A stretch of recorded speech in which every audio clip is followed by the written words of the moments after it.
DD किसान, बदलते भारत की शान।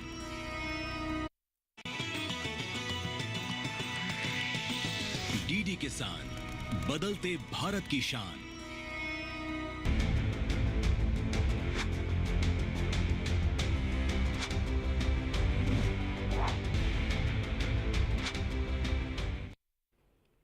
नमस्कार, आप देख रहे हैं डीडी किसान। आपके साथ मैं हूं घनश्याम उपाध्याय।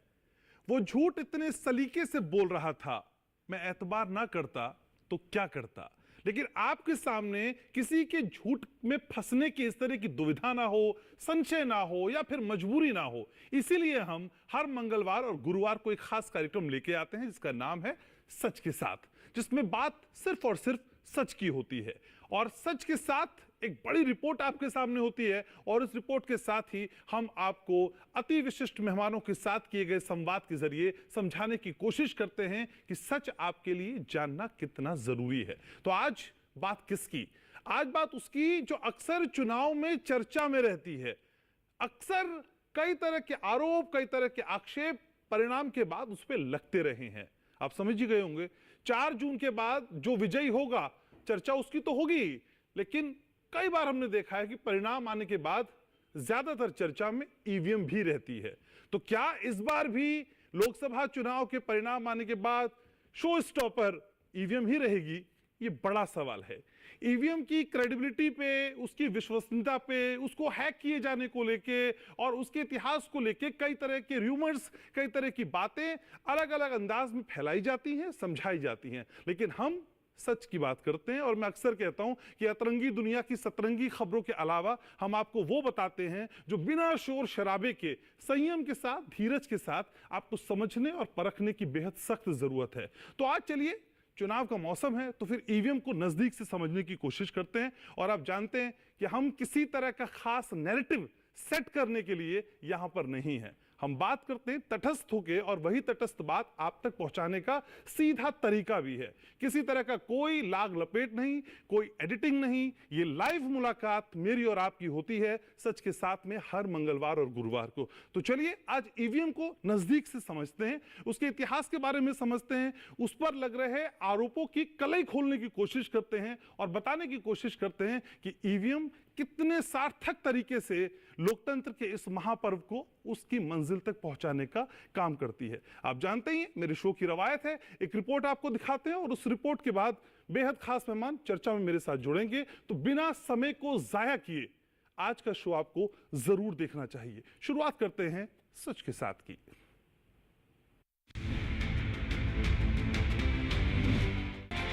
देश में लोकसभा चुनाव 2024 अपने अंतिम चरण में पहुंच चुका है और सभी को इंतजार है 4 जून का, जब पता चलेगा कि चुनावी समर का विजेता कौन है। 4 जून को परिणाम आने के बाद जो विजयी होगा उसकी चर्चा तो होगी ही, लेकिन अक्सर देखा गया है कि चुनाव परिणाम के बाद ईवीएम भी खूब चर्चाओं में रहती है। कई तरह के आरोप ईवीएम पर लगते रहे हैं। कभी इसके हैक होने का आरोप, कभी इसको मैनिपुलेट करने का आरोप, कभी इसकी क्रेडिबिलिटी पर आरोप। यानी ईवीएम पर शक की सुई अक्सर घूमती हुई नजर आती है।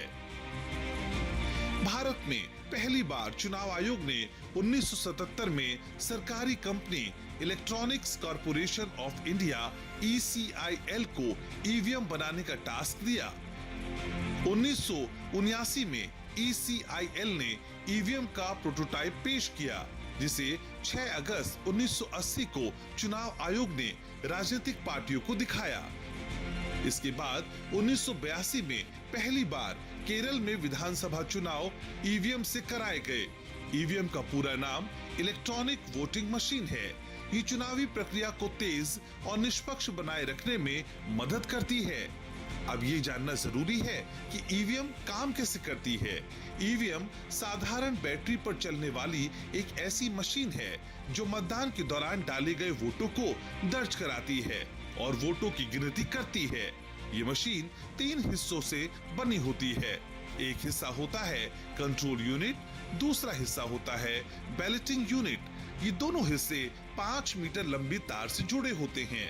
तीसरा हिस्सा होता है वीवीपैट।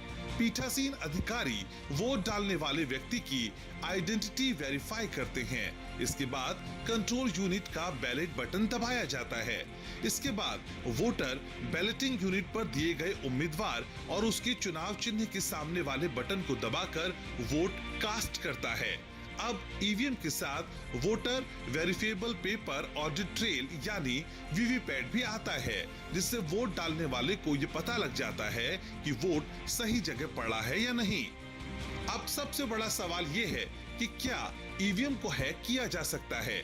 तो चुनाव आयोग के मुताबिक ईवीएम को कंप्यूटर से कंट्रोल नहीं किया जा सकता। ये स्टैंड अलोन मशीन है जो इंटरनेट या किसी दूसरे नेटवर्क से कनेक्ट नहीं होती है, इसलिए इसकी हैकिंग की गुंजाइश दूर दूर तक नहीं है। ये पूरी तरह से सेफ मशीन है। आपको ये भी बता दें कि ईवीएम में डाटा की फ्रीक्वेंसी के लिए रिसीवर या डिकोडर नहीं होता है। किसी भी वायरलेस डिवाइस, वाईफाई या ब्लूटूथ के जरिए इसके साथ छेड़खानी कर पाना संभव नहीं है। मतदान के बाद ईवीएम की सुरक्षा का खास ख्याल रखा जाता है। वोटिंग के बाद ईवीएम को चुनाव आयोग द्वारा बेहद कड़ी सुरक्षा के बीच स्ट्रांग रूम में रखा जाता है। स्ट्रांग रूम में 24 घंटे सुरक्षा कर्मी तैनात रहते हैं और इसकी 24 घंटे सीसीटीवी से निगरानी होती है। काउंटिंग के दिन ही ईवीएम को खोला जाता है। तो आज सच के साथ कार्यक्रम में जानने की कोशिश करेंगे कि ईवीएम कितनी सुरक्षित है और क्या कोई गुंजाइश है कि इसके साथ किसी तरह की छेड़खानी की जा सकती है।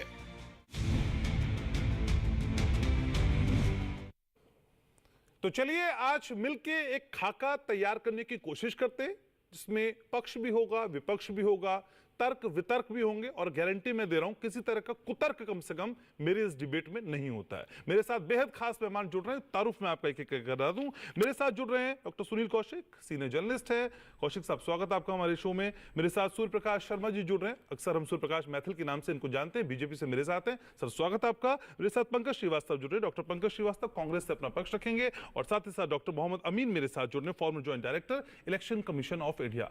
सर स्वागत आपका। तो मोहम्मद अमीन साहब, शुरुआत आप ही से करते हैं। सर ये ईवीएम है क्या और इसकी जरूरत क्यों पड़ी? Election commission of India EVM को कैसे एलिब्रेट करती है, कैसे समझाती है? देखिए, ईवीएम के ऊपर हमेशा ही जब से शुरू हुई है, उससे पहले बैलेट बॉक्स से सभी इलेक्शन कमीशन को टारगेट करते रहे, कोई भी पार्टी रही हो। ऐसा नहीं कोई एक पार्टी की बात मैं करता हूँ। जब से चुनाव शुरू हुए तब से हमेशा कुछ ना कुछ आरोप इलेक्शन कमीशन के ऊपर लगाते रहे, इसलिए कि वो किसी का फेवर करता है। लेकिन ऐसा नहीं है, एक संवैधानिक संस्था है, हमेशा बिल्कुल क्रिस्टल क्लियर यानी बिल्कुल साफ तरीके से इलेक्शन कमीशन का काम होता है। उनके अधिकारी निष्पक्ष काम कराते हैं, निष्पक्ष चुनाव कराते हैं, जिसका ही नतीजा है कि देश में आज तक निष्पक्ष चुनाव होते रहे हैं, भले से ही उन्होंने आरोप लगाए और जो आरोप निराधार थे और कभी भी साबित नहीं हो सके। इस ईवीएम के ऊपर निष्पक्ष के बारे में अभी पूछा ही नहीं आपसे, मैं तो सिर्फ कह रहा हूं ईवीएम की जरूरत क्यों पड़ी? हमारे इलेक्शन फॉर्मेट में ईवीएम का प्रादुर्भाव कहां से हो गया सर? ईवीएम की जरूरत इसलिए पड़ी इलेक्शन कमीशन में कि जो पहले हमारे बैलेट बॉक्स से चुनाव हुआ करते थे तो बैलेट बॉक्स लूट लिए जाया करते थे। अच्छा। और लूट ले जाने की वजह से उसमें या तो शाम को सब लोग मिल के जो समय बचता था उस समय 1000-2000 वोट डाल दिया करते थे बड़ी आसानी से। ईवीएम जो है बड़ी गाइडेड मशीन है, इसके अंदर कोई भी चीज ना हेराफेरी की जा सकती है ना कुछ कर सकते। मैं आपको बताता हूँ, ये जो कंट्रोल यूनिट है, कंट्रोल यूनिट जब कमांड देता है तब जाके हमारा जो बैलेट है वो दबता है। जब भी आता है वोटर तो उसको हमारा प्रिसाइडिंग अफसर कमांड देगा, उसके बाद जाके वो बटन दबाएगा, तो जब बटन दबाता है तब उसका वोट पड़ता है। लेकिन दोबारा वो चाहे तब भी वो बटन नहीं दबता है। उसके बाद क्या है, वीवीपैट की जो अभी आप दिखा रहे थे रिपोर्ट में, वीवीपैट में उसका स्पष्टीकरण आता है कि आपने किस नंबर पे वोट डाला। यानी टोटल प्रक्रिया का जो टाइम है वो 17.5 सेकंड का है, यानी 7 सेकंड बीच में वीवीपैट का और बाकी कंट्रोल यूनिट और वोट डालने का। फिर क्या है, ये एक डब्बा है मशीन का, जिसको कि अगर लूटने की कोशिश की जाती है तो ये बिल्कुल डब्बा है, इसको कैंसिल कर देते हैं, इसके नंबर्स होते हैं, इसको कैंसिल कर दिया जाता है और बेकार है उसके यूज़ के लिए। अगर चोरी भी करता है या लूट भी करता है तो बेकार है, वहाँ रिपोल हो जाता है। अब ये सिस्टम नहीं रहा कि बक्से का हिसाब है, तो ये मशीन है। और मशीन का जहाँ तक सवाल है वीवीपैट का, इलेक्ट्रॉनिक वोटिंग मशीन बड़ी समझदारी से बनाई गई है, ना तो इंटरनेट से हैक हो सकती है ना इसे कोई कमांड कर सकता है। सब कहने की बात है। इसमें एक बात हमेशा उठती है कि ये विदेशों में बंद कर दी गई है। बिल्कुल मैं सच मानता हूँ, विदेशों में कई जगह बंद की गई। रीजन क्या है कि ये जो मशीन है, ये मशीन विदेशों के अंदर जो है इंटरनेट से जुड़ी थी, इसलिए वहां पे हेराफेरी होती थी, वहां पे बंद किया गया। लेकिन हमारे यहाँ ये एक कैलकुलेटर है, जस्ट लाइक ए कैलकुलेटर, जिसमें हम जो चीज फीड करेंगे वही निकालेंगे। सर तो इतनी बातें समझाने के बाद भी लोग समझ क्यों नहीं पा रहे हैं? बैटरी ऑपरेटेड है। लोग समझ क्यों नहीं पा रहे हैं सर फिर इसकी विश्वसनीयता को? नहीं, लोगों को credibility हमेशा क्यों नहीं आदत समझ है पा रहे? विपक्ष को झूठ बोलने की। अच्छा। और इसको बात आप देखिए, तो कह रहे हैं सबने कहा है, अब सिर्फ विपक्ष कह रहे हैं आप। नहीं आप देखिए ना, उसके बाद क्या है, अब भाई कि जब कांग्रेस गवर्नमेंट थी तो दूसरी गवर्नमेंट के जो विपक्ष में थे वो लगाते थे, और ये शुरू हुई कांग्रेस के टाइम में, और उसके बाद अब विपक्ष जो है, अब कांग्रेस है तो वो दूसरे ऊपर लगाती है, रूलिंग पार्टी के ऊपर। लेकिन मैं आपको एक चीज बता दूं, सर विपक्ष वाले लगाते हैं कि हारने वाले लगाते हैं? सारे मुझे जवाब दीजिए सर, हारने वाले लगाता है कि हारने वाले लगाते हैं? हमेशा एम्पायर को बेईमान कहा जाता है। विपक्ष के लोग लगाते हैं, चाहे जो भी पार्टी में पावर। विपक्ष अगर जीत जाए तो भी? बिल्कुल, वो तो लगाते ही हैं। नहीं सर, अपने आप जीतने के बाद समझे नहीं, मैं ये समझना चाह रहा हूँ कौन इल्जाम लगा रहा है सर, जो विपक्ष में है या जो हार रहा है? जो हारता है वो उस विपक्ष है, वो हारता है, जो भी हो वो हारता है, और हार के इलेक्शन कमीशन को कटघरे में खड़े करने की कोशिश करता है। लेकिन सवाल ही नहीं उठता। विपक्ष में रहने वाली कई पार्टियां सर लोकसभा में हारती भले ही हो, लेकिन जब वो जीतती हैं असेंबली इलेक्शन में, वहां पर भी वो आरोप लगाती है। मैं इसलिए चीज समझ आपने सुना कभी, आ रहा हूं सर मैं आपके कभी आपने सुना कि इलेक्शन कमीशन की तारीफ की जाएगी किसी भी पार्टी के मेंबर के द्वारा कि एक अच्छा चुनाव साफ सुथरा कराया गया, जबकि उसका दिया हुआ निर्णय हर आदमी स्वीकार करता है? आप देख लीजिए, ऐसा नहीं है, हमेशा यही होता है। ठीक है, मैं समझ गया। डॉक्टर पंकज जी मेरे साथ हैं। डॉक्टर पंकज, क्या इस बार भी 4 जून के बाद जब परिणाम सामने आएंगे, शो स्टॉपर ईवीएम ही रहने वाली? देखिए, पहली बात तो ये पूरी जो बहस है घनश्याम, उसे हमें एक कॉन्टेक्स्ट में समझना चाहिए। टेक्नोलॉजी का विरोध कोई नहीं करता, कांग्रेस पार्टी ने कभी नहीं किया, और ईवीएम का जो अभी खुद बताया उन्होंने कि 82 में प्रयोग हुआ, या 2014 में जब उसे इतने बड़े पैमाने पर वीवीपैट का उसमें जोड़ा गया, तो सब कांग्रेस के ज़माने में हुआ, चाहे वो कंप्यूटराइजेशन हो। तो कांग्रेस कभी भी तकनीक का विरोध नहीं करती है।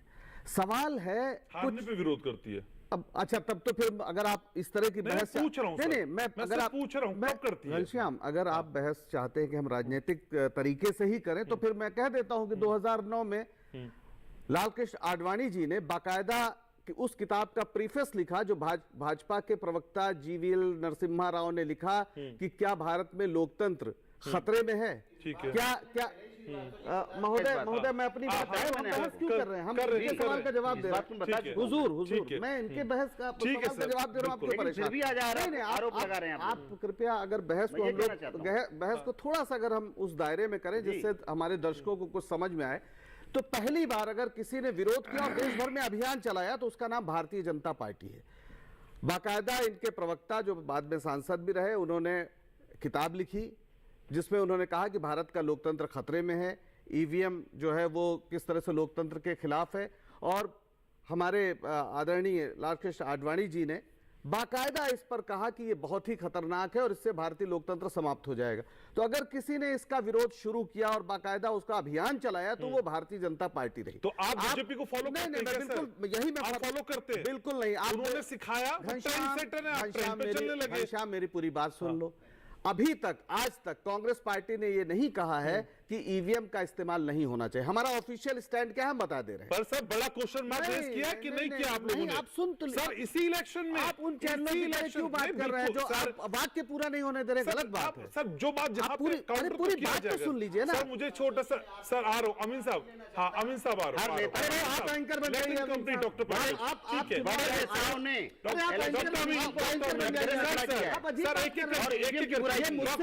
रहे हैं। मैं आऊंगा आपके पास, आऊंगा सर, आऊंगा।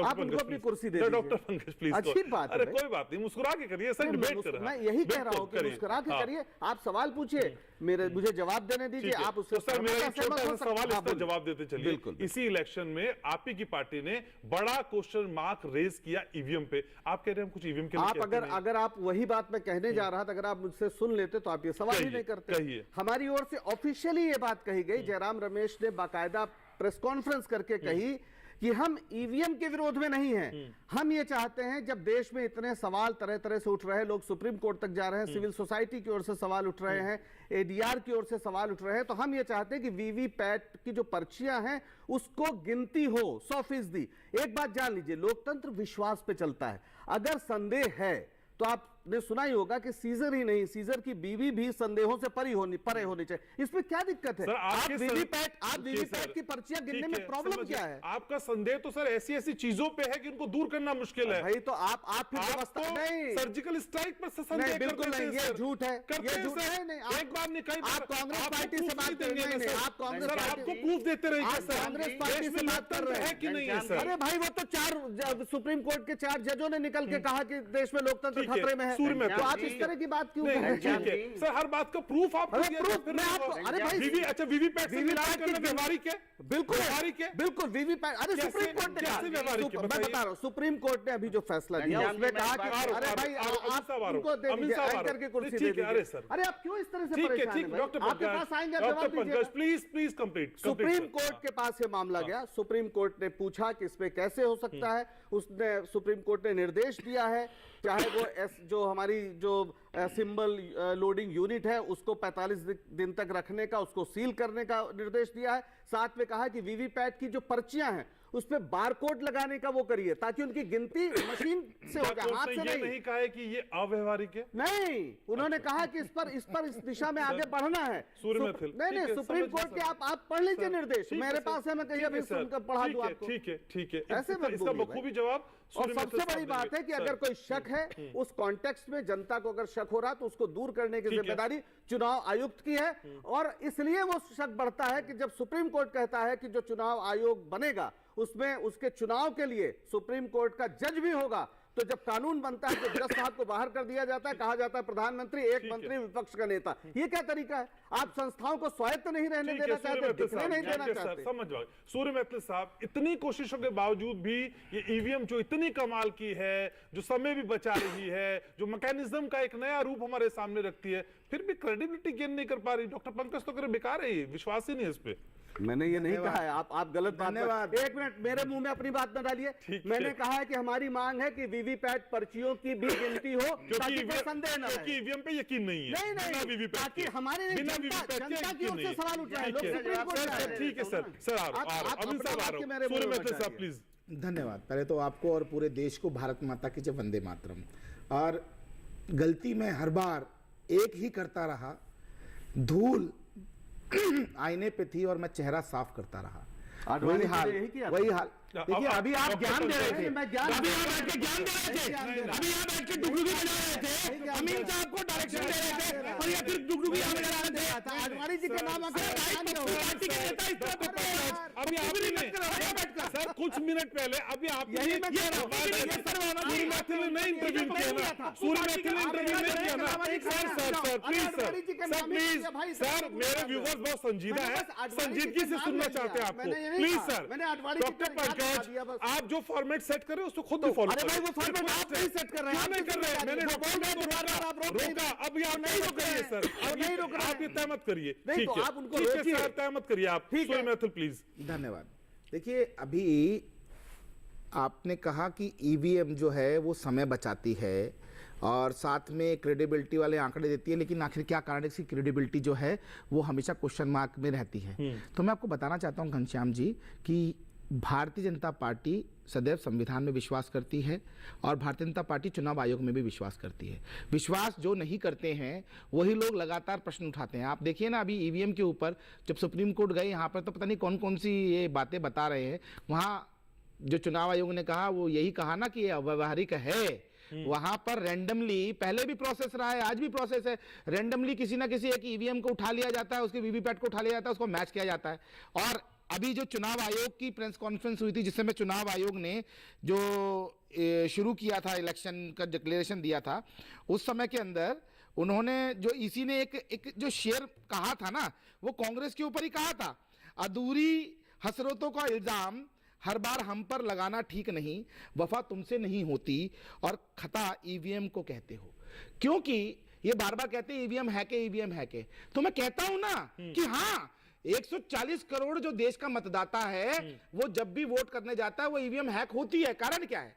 550 साल के बाद जब राम मंदिर बनता है तो सनातनियों के अंदर गर्व का भाव होता है, उससे ईवीएम सुनिए मैं उसी पे आ रहा हूं, उससे ईवीएम हैक होती है। अगर हमारे देश के सैनिकों को खुली छूट दी जाती है कि जाओ और सर्जिकल स्ट्राइक करके आओ, भारत माता की तरफ कोई आंख उठा के देखे, उसकी आंख में और नाक में गोली मार के आओ, तो ईवीएम जो है वो हैक होती है। सुन लीजिए ना, उसके अलावा जब देश की अर्थव्यवस्था 5वीं बड़ी अर्थव्यवस्था बन जाती है तो ईवीएम हैक होती है। Make in India, made in India और stand up India, startup India के माध्यम से जब देश के अंदर रोजगार के आंकड़े सृजित होते हैं तब ईवीएम हैक होती है। जब देश के अंदर मुद्रा भंडार जो है वो ऑल टाइम हिट हो जाता है तब ईवीएम हैक होती है। अरे भैया, ये ईवीएम हैक की बात करते हैं, जो ईवीएम में वोट डालने जाता है वही हैक है। आप बताइए ना, काशी का कॉरिडोर देख लीजिए आप, और मैं क्या क्या ना कहूं, आप ट्रिपल तलाक देख लीजिए, एक देश में 2 विधान, 2 प्रधान और 2 संविधान, इन्होंने कलंक लगा कर रखा था इस देश के अंदर, वो कलंक साफ किया नरेंद्र मोदी जी ने, उससे ईवीएम हैक हुई है। अरे ईवीएम हैक सूर्यमित्र साहब टेक्निकली नहीं हुई है, सूर्यमित्र साहब मेंटली हुई है। सूर्यमित्र साहब, हर एक व्यक्ति जो वोट डालने जाता है वो ईवीएम हैक हुई है। अच्छा सूर्यमित्र साहब, बहुमत है फिर वो क्या था सर? फिर वो क्या था? Democracy at risk exclamation. सुनिएगा, हर्फ तर हर्फ बता रहा हूं मैं आपको। We can trust our electronic machine, big question mark. Sir किसने लिखा था ये? 2004 के बाद जब इलेक्शन हुए 2009 में, तब ये क्या कहां से आई थी पुस्तक? किसने लिखी? कौन गया? किसने अभियान चलाया? बता रहा हूं ना आपको, बताएंगे ना वो भी आप। मैं बता रहा हूं आपको घनश्याम जी, उस समय में जिस प्रकार से ईवीएम जो है उसके अंदर तकनीकी गड़बड़ियां मिली थी, उसके अंदर उस समय में जिस प्रकार से चुनाव आयोग के द्वारा जो मशीनरी लगाई गई थी वहां पर बायस्ड स्थितियां थी, इसलिए ये चीजें लिखी गई थी। लेकिन 2004 के बाद नहीं बनाती थी, अब कोई और बनाती है क्या? जब से तब कोई और कंपनी आपने देखा नहीं कितनी सारी ईवीएम मिली थी इनके राज्य में? देखा मैंने। 2000 नहीं तो आप पढ़िए, उसमें पढ़िए 2004 के इलेक्शन और 2009 के इलेक्शंस में किस प्रकार की धांधली कांग्रेस ने की थी वो सब जग जाहिर है। और एक और बात याद दिलाना चाहता हूं, धांधलियों का तो इनका इतिहास रहा है। आप देश में इमरजेंसी लगाने का कारण जब ढूंढेंगे तो आपको यही मिलेगा कि उस समय इंदिरा गांधी जी द्वारा चोरी, जुट्टई और कालाबाजारी से जब वो चुनाव जीता गया और जब हाई कोर्ट ने उनको डिस्क्वालीफाई किया तो उन्होंने देश के अंदर इमरजेंसी लगा दी। तो इनका तो एक पुराना इतिहास रहा है देश के अंदर इमरजेंसी लगाकर मुझे घुसेड़ने का जेल में। ईवीएम की क्रेडिबिलिटी स्टैब्लिश करनी है, ये एक बड़ा सवाल है। सुनील जी, असल में इस चर्चा के बाद आप एज ए सीनियर जर्नलिस्ट इस ईवीएम की एग्जिस्टेंस को, इसकी प्रासंगिकता को कैसे देखते हैं? ये देखो घनश्याम जी, सवाल खड़े होते हैं तो निश्चित तौर से सरकार की और संवैधानिक एजेंसियों की जिम्मेदारी बनती है कि वो सवाल खत्म कैसे हों। जब ईवीएम 82 में जब उसका उपयोग हुआ और 92 में नोटिफिकेशन जारी करके उसको एक्ट में तब्दील किया गया और 92 के बाद 98 में जाकर के उसकी सरकार ने मान्यता दी, तो ऐसा तो नहीं है कि जी 1-2 वर्षों में कर दिया, 2-4-6 महीने में कर लिया। उसके बाद 2000 में जाकर के सारे राज्यों में लोकसभा और विधानसभा के चुनाव होते हैं। तो इतनी लंबी प्रक्रिया के गुजरने के बाद यदि ईवीएम का उपयोग इस देश में शुरू हुआ और उसके बाद लगता है कि चाहे विपक्ष में संशय है चाहे जनता के बीच संशय है, तो ये केवल पॉलिटिकल इशू नहीं होना चाहिए। कोई भी जब लोग 5 साल के लिए सरकार चुनते हैं तो हर समस्या का समाधान केवल पॉलिटिकल नहीं हो सकता। माननीय सुप्रीम कोर्ट में गए, हमने तो वो भी देखा है चुनाव आयोग पे कैसे आरोप लगते थे। अचानक टीएन शेषन जैसा व्यक्ति आता है तो लोगों की समझ में आया कि चुनाव आयोग भी कुछ होता है। हमने वो भी आंखों से देखा है कि बैलेट पेपर में पानी डाली जाते थे, स्याही डाली जाती थी, लूटे जाते थे, गोलियां चल के किस तरीके से, वो सब मुझे लगता है सारे सीनियर लोग बैठे हैं, सारे लोग उस आंखों से सब चीजें देखी होंगी। हम लोगों ने तो हार जाते हैं, हाँ वो लिखी है हमने, नहीं मैं वही कह रहा हूँ। ये तो लोकतंत्र है और ये तो ह्यूमन नेचर है। इसमें ये नहीं है कि कांग्रेस आरोप लगा रही है। कोई व्यक्ति जब हारता है तो अपने कार्यकर्ताओं के बीच जाकर के, समर्थकों के बीच कहीं तो आरोप लगाएगा। इन 5 राज्यों के अभी चुनाव हुए विधानसभा के, 9 लाख से ज्यादा वोट कांग्रेस को मिले ईवीएम के माध्यम से ही। सरकार सत्ता में नहीं आ पाए, लेकिन ये वोटों की गिनती शुरू की जाए तो 9 लाख भाजपा के अपेक्षा ज्यादा मिले और इसी ईवीएम ने दिए। कहने का सीधा सीधा तात्पर्य है तो कहीं सवाल विपक्ष खड़ा कर रहा है या देश के किसी एक जनमानस के में आ रहा है कि ईवीएम में कुछ गड़बड़ हो सकती है और हम इस तरीके से चाहते हैं। तो माननीय सुप्रीम कोर्ट में सुनवाई हुई है, मुझे लगता है कि चुनाव के बाद फिर कोई ना कोई डिसीजन आएगा, लेकिन बस यही मैं कहना चाहता हूं एक पत्रकार होने के नाते कि खूबसूरती लोकतंत्र में तभी है जब सारे सवालों के समाप्त हो जाए। यदि कहीं सवाल किसी व्यवस्था पर खड़ा हो जाता है तो निश्चित तौर से उस देश का लोकतंत्र कमजोर लेकिन सर यही पार्टियां जो असेंबली इलेक्शन में लड़ती हैं और जीत जाती हैं तब शांत रहती हैं, लेकिन लोकसभा चुनाव में जब फाइट करती हैं, देश के परिदृश्य में सामने आती हैं, तो फिर ईवीएम की बात करने लगती हैं। अब बंगाल बिहार अच्छे से समझ रहे हैं सर, तब ये अंतर क्यों है सर? फिर लोग ये भी जानेंगे ना कि आप अवसरवादी है। आरो सर घनश्याम जी, ये राजनीतिक बातें नहीं है, ये राजनीतिक लोग तो कहेंगे भी। राजनीतिक लोगों को तो देखा होगा आपने कि माननीय सुप्रीम कोर्ट का उनके पक्ष में विपक्ष के पक्ष में फैसला आता है तो स्वागत, और शाम को विरोध में आता है तो माननीय सुप्रीम कोर्ट का अनादर भी होता है, उस फैसले से नाखुश भी होते हैं, आरोप भी लगाया जाता है कि माननीय सुप्रीम कोर्ट को भी हैंडओवर केंद्र सरकार ने कर लिया। सवाल ये खड़ा होता है यदि वो सवाल है, चाहे वो विपक्ष के द्वारा उठाया जा रहा है या जनता के बीच है, जनता तो ठगा महसूस करेगी कि यदि कोई व्यक्ति अपने वोट के माध्यम से यदि सरकार चुनता है और यदि ऐसी बातें लोकतंत्र में उभर के आती हैं। अब पहले आप देखेंगे कि जब हम लोग पहले पेज पे जब वोटिंग होती थी तो क्या बूथ कैप्चरिंग के तमाम बड़े बड़े हेडिंग आते थे उस समय, और जनता के बीच का भेद भी समझना होगा ना कि जो विपक्ष कह रहा है क्या वही जनता भी कह रही है, ये भी एक सवाल है। आऊंगा सर, एक ब्रेक मुझे लेना है, एक छोटे से ब्रेक के लिए यहां रुक रहे हैं। तो ईवीएम की क्रेडिबिलिटी पे उठते हुए सवालों को लेके आज मंथन है। एक छोटा सा ब्रेक, जल्द लौट रहा हूं।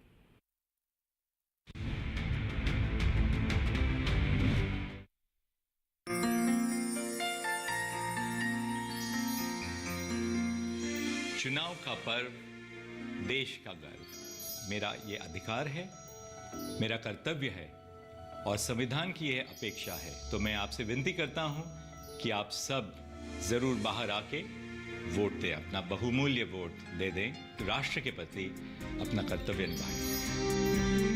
हर 5 साल 5 मिनट हम राष्ट्र के लिए तो दे सकते हैं ना। मेरा वोट, मेरी वॉइस।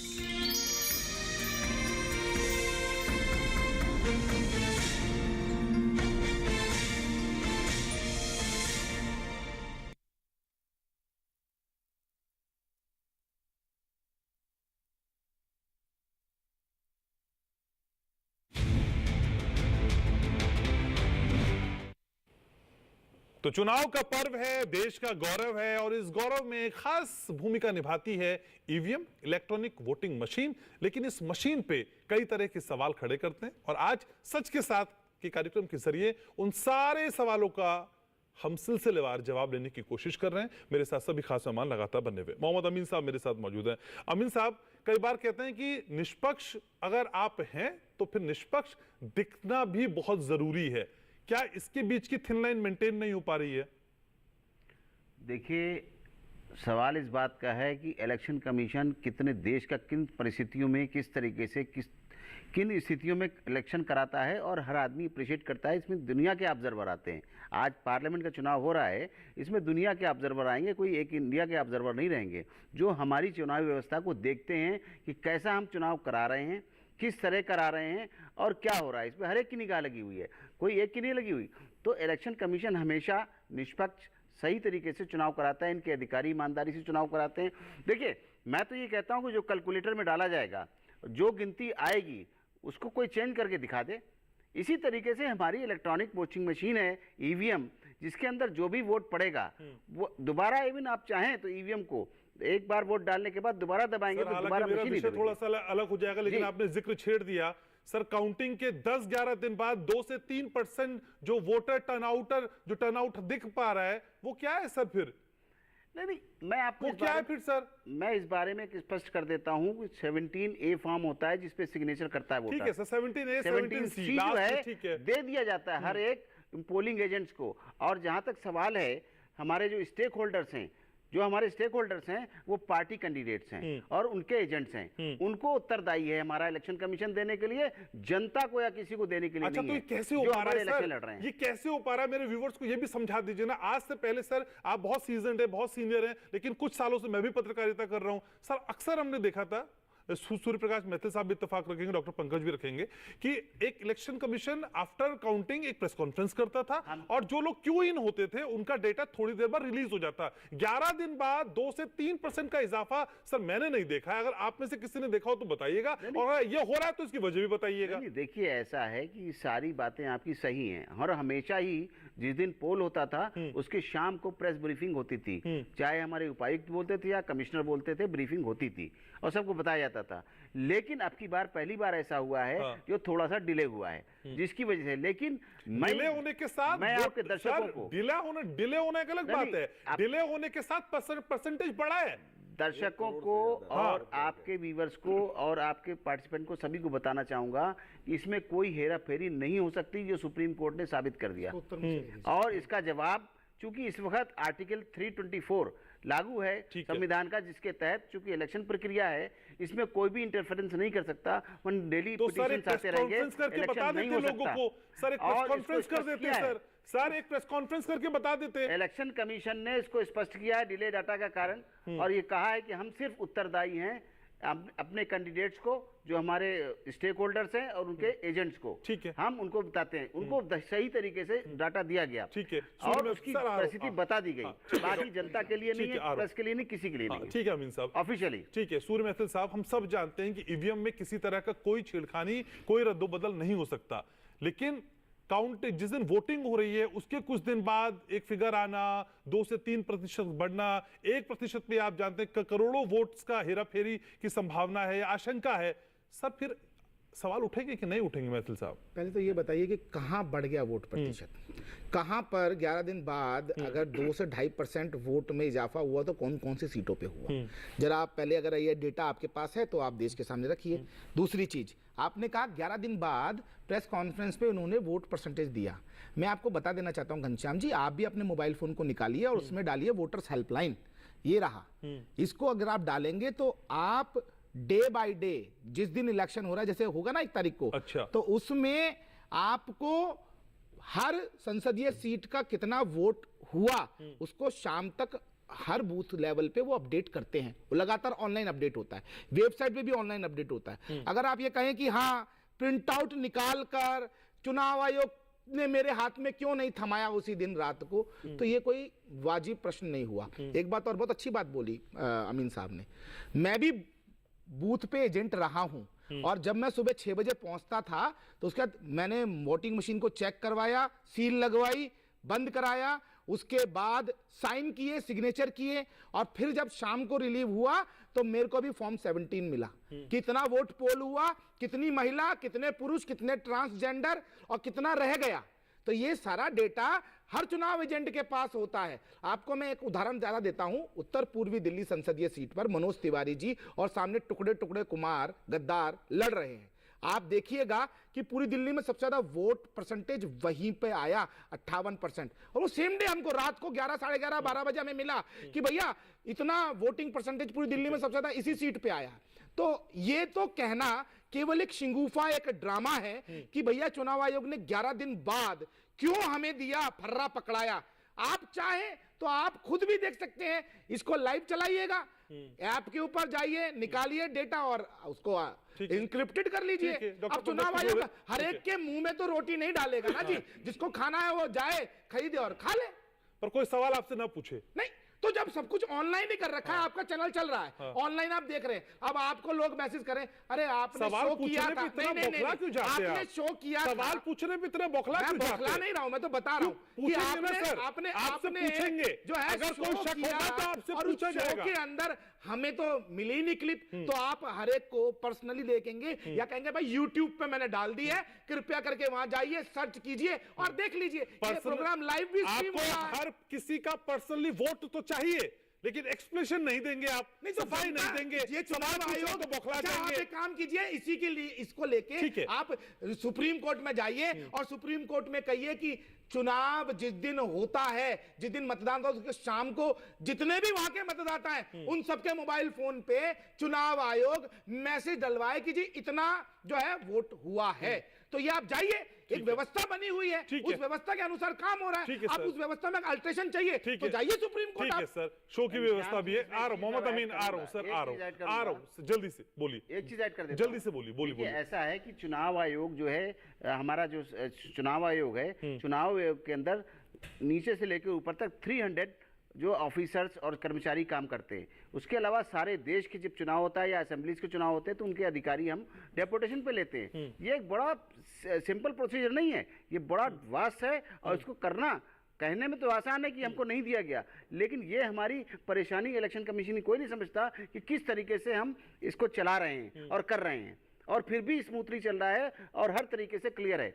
लेकिन आरोप पे प्रत्यारोप तो लगाना काम ही है लोगों का, इसके बारे में तो इलेक्शन कमीशन सर सब अपने काम प्रेशर में ही करते हैं सर, सब अपने काम मुश्किलों में करते हैं। अगर हम कहते हैं हम पत्रकार हैं, 24 घंटे की नौकरी करते हैं, घर से कब फील्ड पे जाते हैं, कब आते हैं, सर रोने से कुछ नहीं होता है ना सर। आपसे ज्यादा मेहनत तो देश के फौजी कर रहे हैं सर, सीमा पे बैठे हैं, उनके पास दिक्कतें नहीं है सर। आप बार बार ये कहते हैं ना कि हम किन परिस्थितियों में कर रहे हैं, हम तो बहुत परेशान हैं, हम तो अभाव में, ये नहीं होता ना सर। छोड़ दीजिए, फिर हाथ खड़े कर दीजिए, वो दुख का विषय है। सब मेहनत से काम करते हैं, सब प्रेशर में काम करते हैं सर, सब मेहनत और प्रेशर में करते हैं। 1 घंटे का मेरा एपिसोड भी हो रहा है, ये भी मेहनत और प्रेशर में हो रहा है सर। बिना प्रेशर के काम नहीं होता है, प्रेशर में काम होता है। ठीक है, ठीक है डॉक्टर पंकज, ठीक है डॉक्टर पंकज, एक ऐसी व्यवस्था जो इतनी फुल प्रूफ है, काउंटिंग और वोटिंग के बीच में इतनी बड़ी security, 3 layer security, strong room में किसी तरह का कोई बदलाव नहीं, 17A 17C कई तरह के प्रावधान, सर उसके बावजूद भी आप कह देते हैं वोट बढ़ गया। देखिए बात हम लोग गंभीर कर रहे थे, लेकिन बार बार कोशिश हो रही है कि राजनीतिक छीटाकशी और अपशब्दों का इस्तेमाल हो। तो पहले मैं 2 चीज क्लियर कर दूं जनता के सामने कि इंदिरा गांधी पर कोई आरोप नहीं था कि उन्होंने भ्रष्टाचार से चुनाव जीता। आरोप यह था कि उनके एक एजेंट थे जिनका नाम यशपाल कपूर था, जिनकी सरकारी सेवा से सेवानिवृत्ति का जो उनका माफ करिएगा इस्तीफे का जो पत्र था वो स्वीकार नहीं हुआ, तो उसके पहले वो एजेंट बन गए थे। तो इस तरह झूठ ना बोला जाए। दूसरी बात, इस देश में इतनी चुनावी धांधली के कारण नहीं, ये देश को आप बरकरार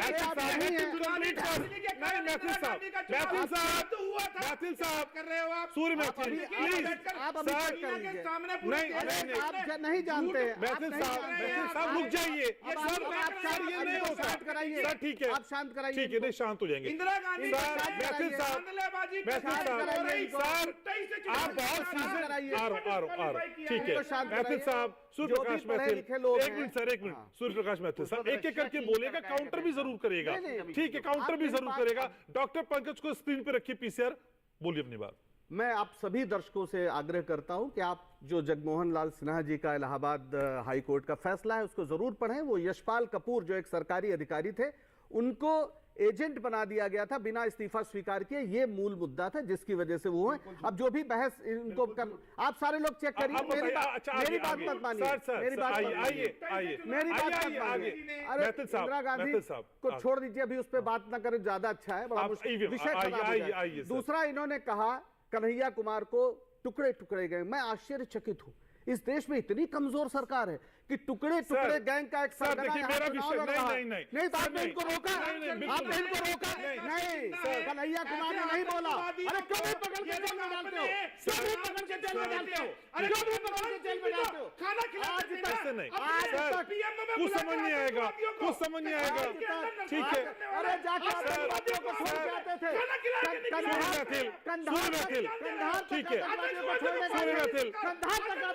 पंकज जी, पंकज जी आपको ऑडियो नहीं जा रहा है, आपको ऑडियो नहीं जा रहा है सर, सर आपको ऑडियो नहीं जाएगा, कोई फायदा नहीं है, नहीं सर, नहीं रुक जाइए सर, सर सूर्य मैथिल, सर मैथिल साहब, मैथिल साहब, मैथिल साहब ऐसे नहीं होता, ऐसे नहीं, ऐसे नहीं, ऐसे नहीं, आराम से सर, सर जल्दी sir, uninterrupted 30 seconds, uninterrupted 30 seconds please. Kanhaiya Kumar ने बोला था, मैं बोल सकता सर आगे जल्दी, सर ईवीएम पे आइए सर, आपने बोल दिया, अपना विरोध जता दिया, आपने जता दिया विरोध।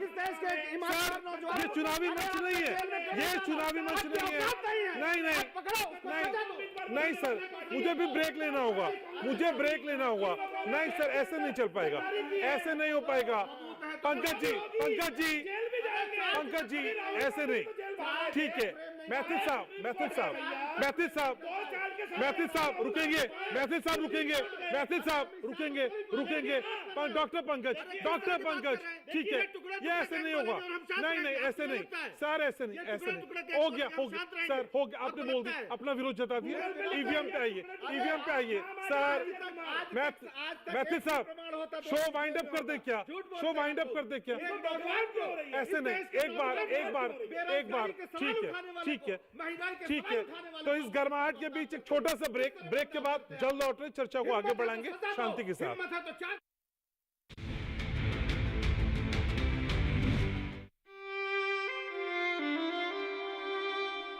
सबसे जरूरी काम मतदान, देश को सपोर्ट करते हैं इसीलिए वोट करते हैं। बड़ी जोर शोर से तैयारियां चल रही हैं आपके स्वागत के लिए। इलेक्शन का दिन मतलब छुट्टी नहीं, ड्यूटी का दिन। सोशल मीडिया, मौज मस्ती सब बाद में, पहले ड्यूटी वोटिंग की। वोटर लिस्ट में नाम चेक कीजिए, वोटर सर्विस पोर्टल पे लॉगिन कीजिए, कौन सी डेट, कौन सा बूथ, सब चेक करेंगे, वोट करेंगे। तो जाइए अपनी ड्यूटी निभाइए। ये सिर्फ निशान नहीं, शान है। लोकतंत्र में हमारा भी योगदान है। मेरा वोट मेरी ड्यूटी, मेरा वोट मेरी ड्यूटी।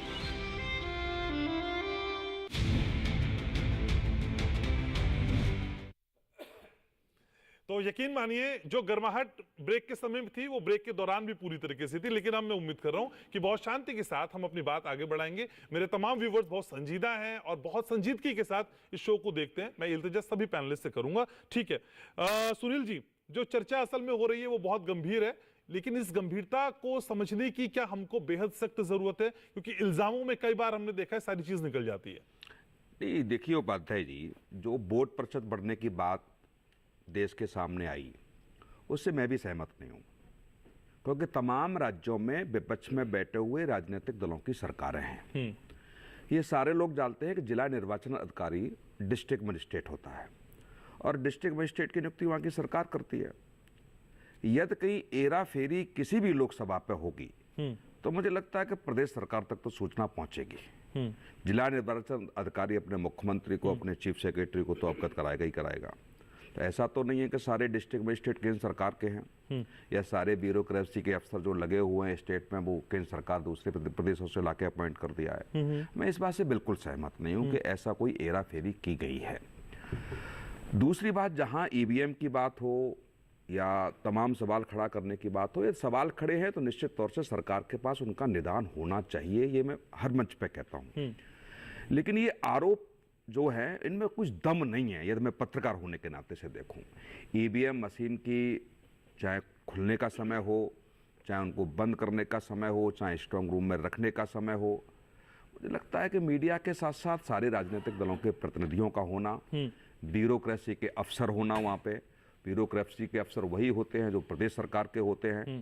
तो अब जैसे बीजेपी की सरकार उत्तर प्रदेश में केंद्र में है और यूपी में भी ये हो सकता है कि यूपी में कर लें ये लोग, लेकिन दूसरे स्टेट में तो नहीं है, पंजाब में तो नहीं है, दिल्ली में तो नहीं है, या अन्य राज्यों में तो नहीं है, कर्नाटक में तो नहीं है। तो वहां तो ऐसा नहीं है कि ब्यूरोक्रेसी के अफसरों को दबा करके जो भी निर्वाचन आयोग कराएगा वो करा सकता है। वो पॉसिबल मुझे लगता है कहीं गुंजाइश बचती नहीं है। लेकिन फिर भी यदि सवाल खड़े होते हैं और जनता के बीच यदि कोई संदेह प्रकट कुछ राजनीतिक दल करें या जनता के बीच वो जिक्र हो गली मोहल्ले पर बैठ के, चाय की दुकान पर बैठ करके, तो यदि लोकतंत्र को मजबूत करना है तो ये सरकार की और संवैधानिक संस्थाओं की जिम्मेदारी है कि समय रहते हुए उसका निराकरण होना चाहिए। और तमाम देशों में आप देखते हो कि जब संवैधानिक संस्थाओं पर भरोसा उठ जाता है, सरकार पर भरोसा उठ जाता है, तो तख्ता पलट जैसी चीजें हम लोग देखते चले आ रहे हैं। सड़कों पे जनता उतरती है, राष्ट्रपति भवन, प्रधानमंत्री का घेराव कैसे होता है, ये सब लोग हम लोग कवरिंग करते हैं। ऐसी स्थिति इस देश में ना हो कि जनता का भरोसा उठ गया और जनता जब सड़कों पे निकलने लगेगी तो निश्चित तौर से बहुत। अच्छा सुनील जी, क्या गारंटी है कि अगर ये एक चीज एक सवाल पे बताई गई तो उस पे उतनी ही शिद्दत के साथ विश्वास कर लिया जाएगा, उसके बाद दूसरा सवाल नहीं आएगा? नहीं, बिल्कुल बिल्कुल आएगा। ये आप ये बताइए, मोबाइल जब शुरू में आए तो अपडेट नहीं हुआ क्या? क्या जो एक्ट पहले ही चल रहे थे वो अपडेट नहीं हुए थे क्या? किए ना सरकार ने। जो परिस्थितियां आज के दौर से गुजर रही हैं, मैंने कहा 82 में पहली बार वोटिंग हुई और 82 के बाद 2000 के हुई, कितने वर्ष हो गई? 92 में आप बताइए नोटिफिकेशन जारी होता है और 98 में सरकार सारे राजनीतिक दलों के साथ समायोजित करके सहमत जता पाती है। 6 साल हो गई जिसमें सारे राजनीतिक दलों ने हामी भरी। ये तर्क नहीं हो सकता ना कि हम ईवीएम को छोड़ दें फिर से बैलेट पेपर पे चले जाएं। नहीं, बिल्कुल नहीं जा सकता। ये इसका विकल्प नहीं हो सकता। बिल्कुल नहीं हो सकता। मैं आपकी बात से 100% सहमत हूं। नहीं, बल्ब बुझा दें, दिया जला लें, ऐसा तो पॉसिबल नहीं है। अब आप ये कहें कि जिन लाइसेंसों से लूट होती है, जिन पिस्टल के लाइसेंस से लोग सुसाइड कर लेते हैं, क्या वो देना बंद कर देगी सरकार? नहीं करेगी ना। लेकिन उसके खिलाफ सख्त कानून तो कम से कम आना चाहिए। यदि विपक्ष ने कोई मांग उठाई है निश्चित तौर से और माननीय उच्चतम न्यायालय के समक्ष वो चीजें गई हैं, तो सरकार को क्या दिक्कत आ रही है उनकी बातें मानने में? तो सुनील साहब ये बताइए, चुनाव आयोग ने 2017 में, जून 2017 में सभी राजनीतिक दलों को खुला निमंत्रण दिया कि आइए, बैठिए, ईवीएम की सत्यता पे बात करिए। फिर उसी साल अगस्त में हैकिंग के मुद्दे को लेकर सबको बुलाया, तो क्यों नहीं गया सर? नहीं, मैं तो ये कह रहा हूं। नहीं, क्यों नहीं किया बताइए? मैं तो ये कह रहा हूं कि ईवीएम पे कोई ईवीएम अमित साहब अच्छे से बताएंगे, कहीं गुंजाइश नहीं बुलाया ना, इलेक्शन कमीशन ने बुलाया ना, ईवीएम पे कहीं गुंजाइश नहीं बचती। ये मैं दावे के साथ नहीं सर, आप भी कह रहे हैं ना, लेकिन अगर कोई सवाल है तो उसका निराकरण होना चाहिए। तो निराकरण के लिए इलेक्शन कमीशन अगर बुला रहा है तो फिर आप क्यों नहीं जा रहे हैं? बिल्कुल ठीक, मैं आपकी बात से सहमत हूं, लेकिन जनता के बीच यदि कोई बात गढ़ी जा रही है तो वो कौन कमजोर हो रहा है? सरकार कमजोर हो रही है ना। यदि मन में ये आ जाए जनता के कि साहब एरफेर तरीके से सरकार चुनी गई है, ये हमने जो वोट दिया वो है ही नहीं है, तो ये जिम्मेदारी विपक्ष की नहीं है। ये तो बीजेपी भी 2009 में आरोप उठा रहे हैं, वो कितने ये तो जिम्मेदार बीजेपी ने भी आरोप लगाए 2009 में। ऐड ऑन करिए सर, कितने लोगों को बुलाया, कितने लोग पहुंचे और तब किस तरह का रवैया था जब ईवीएम की प्रासंगिकता पे, उसकी क्रेडिबिलिटी पे सवाल उठाया जा रहा था? लेकिन अमीन साहब बताइए, उस वक्त क्या हुआ कि उस वक्त मैं इलेक्शन कमीशन में ही था, सबको बुलाया गया, सारी स्टेट पार्टी जो थी उनके हेड को बुलाया गया, मैसेज दिया गया और जो राष्ट्रीय पार्टियां थे उनको बुलाया गया। लेकिन मैं आपको पार्टी का नाम नहीं लूंगा, एक दो लोग आए थे बस, और कोई भी टर्न अप नहीं हुआ। नेशनल पार्टी का तो कोई आया ही नहीं। क्या वो लोग थे जो इस वक्त इंडिया अलायंस में हैं? सब थे, एक नहीं सब जो थे। वहां लोग पहुंचे थे, एक दो जो लोग इंडिया वाले भी थे, सर क्या जो एक दो लोग पहुंचे थे वो आज के इंडिया अलायंस में मौजूद हैं? उसी में है। अच्छा, उसी में वो इंडिया अलायंस में है वो, और वो लोग भी नहीं आए। तब की चाहिए था उनको कि आके अपनी जो प्रॉब्लम थी वो सॉल्व कर लेते और हैक करके दिखा देते। क्लियर ओपन था। इलेक्शन कमीशन बैठा था और सामने लोगों को बुलाया गया था और मशीनें रखी गई थी और टेक्निकल स्टाफ भी आया था कि इसको दिखाइए हैक करके, लेकिन नहीं हो सका। सिर्फ उनको कुछ नहीं करना है, सिर्फ इलेक्शन कमीशन को बदनाम करना है। जिस तरीके से होमवर्क करना नहीं है, पढ़ना है नहीं, और कहेंगे एग्जामिनर ने उनको फेल कर दिया। अब ये तो इसके लिए तो जिम्मेदार नहीं है ना इलेक्शन कमीशन जी। जो आपने बात कही कि दो राजनीतिक दलों के लोग पहुंचे, ठीक है कि नहीं जी, वो आज इंडिया अलायंस में है। इसका प्रचार प्रसार सरकार को करना चाहिए, जितना प्रचार प्रसार होना चाहिए। जैसे विपक्ष सवाल खड़े कर रहा है और जनता के बीच कोई सवाल खड़े हो रहे हैं और लगता है कि विपक्ष की बात में दम नहीं है, जिम्मेदारी किसकी होती है?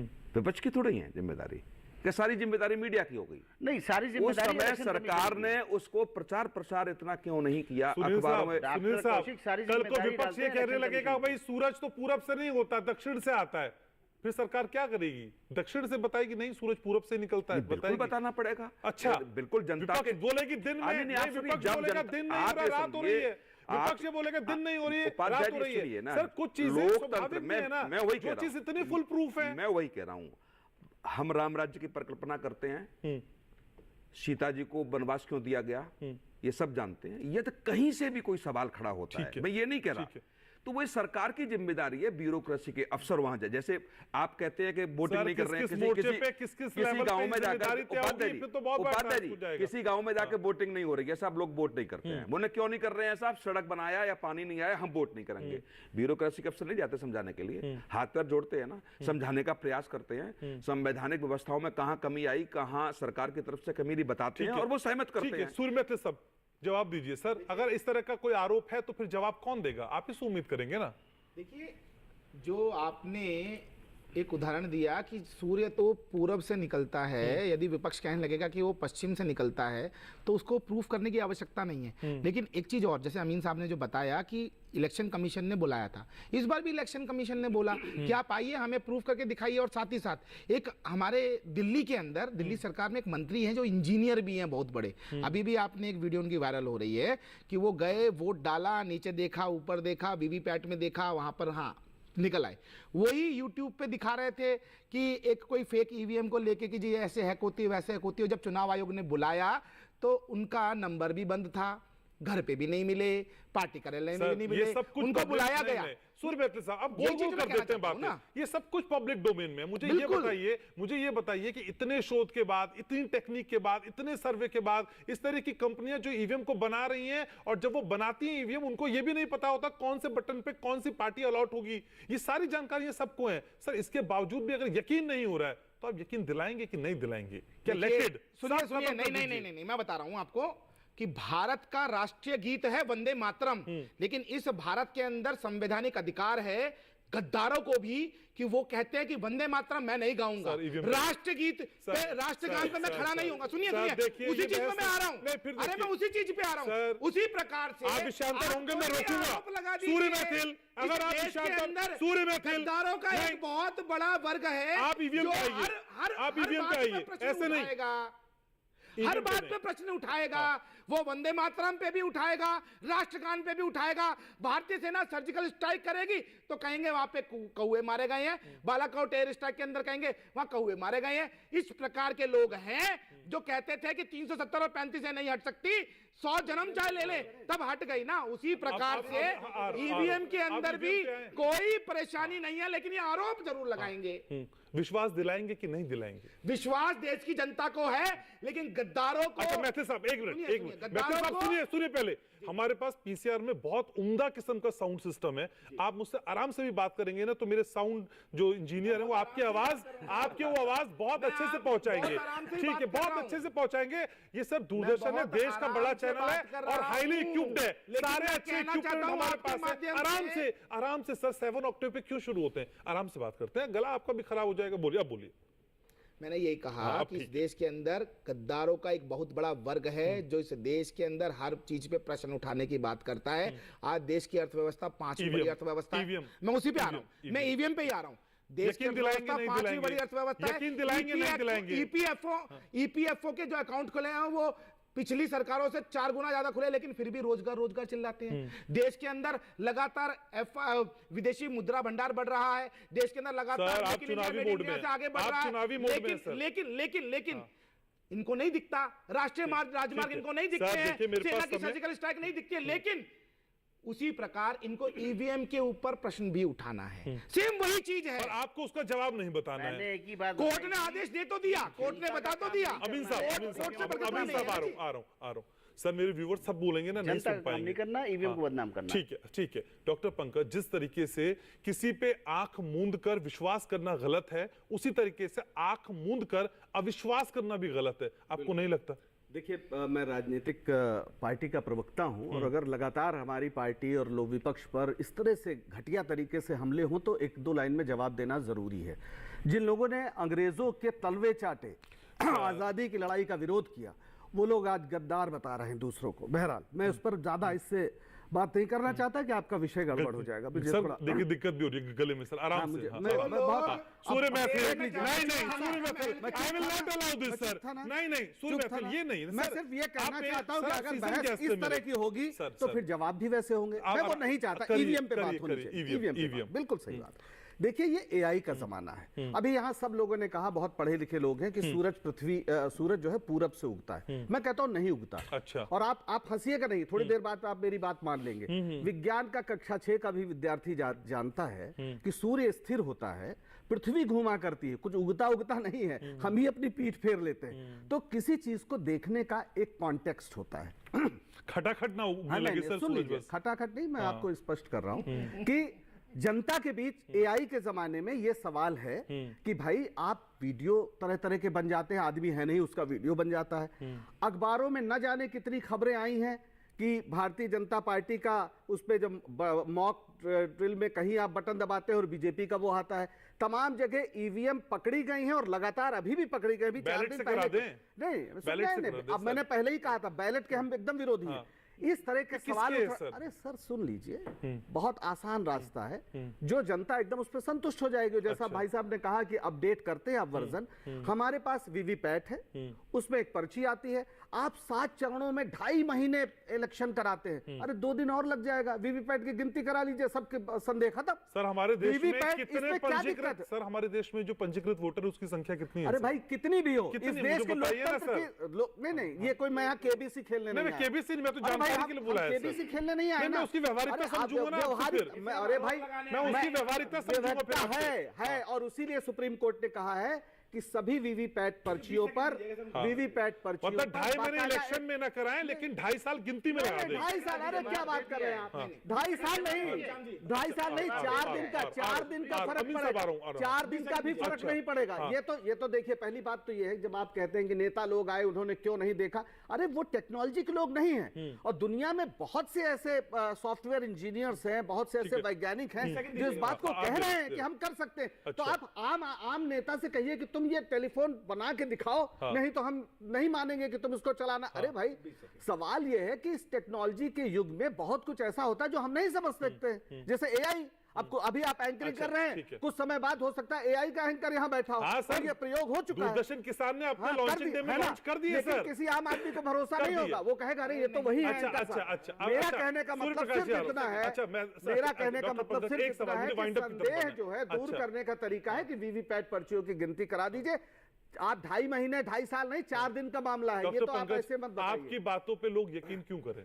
मत करिए, जनता संदेह वोटों में तब्दील तो होते नहीं है ना, सीटों में तब्दील होते हैं। अभी कोई यकीन कैसे बिल्डअप होगा? नहीं, ये यकीन ऐसे ही होगा कि लोगों, जब मैं बता रहा हूं, जब आप बीएल जो बनाती है ईवीएम, जब उसमें भारतीय जनता पार्टी के नेताओं को डायरेक्टर बनाओगे, जब आप सुप्रीम कोर्ट के कहने के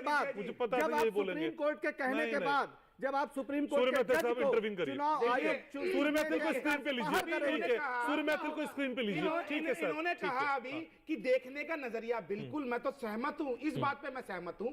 एक पप्पू यूजलेस नेता को ये अपना नेता मान लेते हैं, बिल्कुल डीडी किसान इस बात को एंडोर्स नहीं करता, ये एंडोर्स नहीं करता सर, हम एंडोर्स नहीं करते। नहीं, भाषा नरेंद्र मोदी जैसा जो पूरे विश्व के अंदर भारत का ठीक है सर, हो गया सर, किस तरह की भाषा? नहीं, ठीक है, ये भाषा बिल्कुल विंडोज लेके जाती। माफी के साथ शो को मुझे वाइंड अप करना है। बहुत बहुत शुक्रिया आप सभी का, बहुत शुक्रिया चर्चा में आने के लिए, जुड़ने के लिए। तो चर्चा ईवीएम पे हो रही थी और उम्मीद करते हैं कि आज की चर्चा से शायद गर्माहट बहुत ज्यादा हो गई। उस गर्माहट के बीच से 2-4 बातें तो कम से कम आपने समझी होंगी, लेकिन ईवीएम पे तनातनी बनी रहेगी, इस तरह की आशंका हम आज की डिबेट के बाद जरूर जाहिर कर सकते हैं। डीडी किसान देखने के लिए, सच के साथ देखने के लिए बहुत शुक्रिया। मुलाकात बहुत जल्द होगी एक और नए अंक के साथ।